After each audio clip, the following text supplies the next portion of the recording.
혹시 나를 소모하지 않는 현명한 태도라는 주제를 들었을 때 어떤 감정이 드셨나요? 문득 우리의 일상과 노력, 그리고 끝없이 이어지는 소모전 같은 삶의 모습이 떠오르진 않으셨는지요?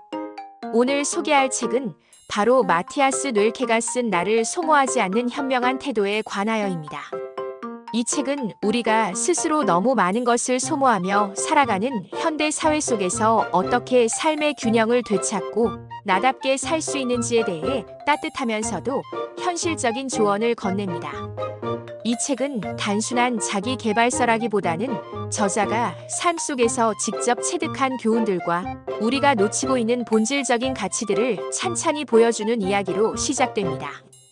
끊임없이 성과를 요구받고 인내와 과로가 미덕으로 여겨지는 시대 속에서 우리는 도대체 무엇을 위해 이렇게 달리고 있는 걸까요? 책은 이 질문에서 출발해 우리가 느끼고 있는 스트레스와 피로의 근원을 하나씩 파헤칩니다. 특히 저자는 우리의 삶이 얼마나 많은 불필요한 에너지 낭비로 가득 차 있는지, 그리고 그 안에서 우리가 진짜로 원하는 것을 발견할 시간이나 여유를 상실했다는 점을 꼬집습니다.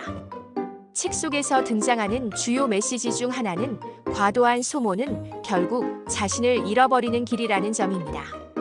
저자는 시시각각 요구받는 성과 중심적 사고나 누군가의 기대에 부응하기 위해 우리가 자신을 얼마나 소모하고 있는지를 일깨워줍니다. 동시에 가장 현명한 태도는 바로 자신이 설정한 경계를 지키고 스스로를 돌볼 줄 아는 태도라는 점을 강조합니다.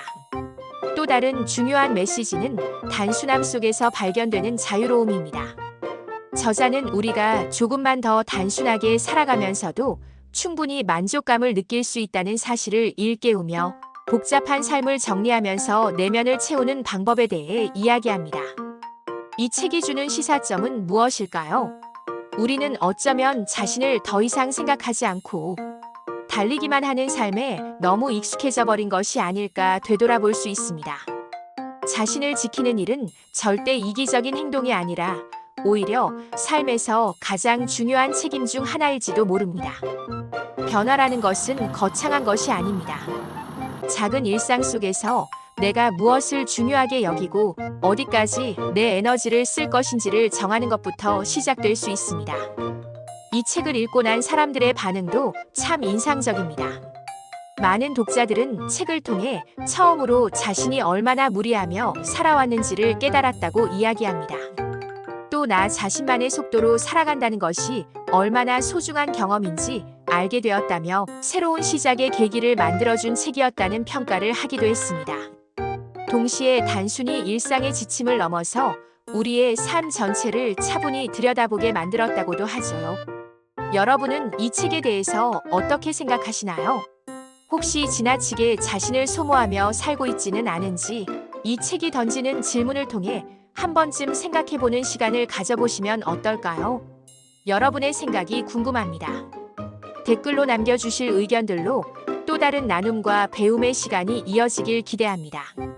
아마도 우리의 생활 속에서 얼마나 많은 것들을 소모하며 살고 있는지 돌아보는 것만으로도 큰 변화를 시작할 수 있을 것입니다. 이 책은 마치 조용히 그러나 강렬하게 우리에게 진정한 쉼과 자신에 대한 돌봄이 무엇인지를 다시 상기시킵니다. 단순히 읽고 끝나는 책이 아니라 마음속에 오래도록 남아 삶의 태도를 바꿀 수 있는 책이 아닐까 싶습니다. 여러분은 이 책이 어떨 것 같나요? 오늘도 잠시 멈추어서 자신의 속도와 에너지를 돌아볼 시간을 가져보시는 건 어떨까요? 저는 여러분의 소중한 생각이 무척 궁금합니다.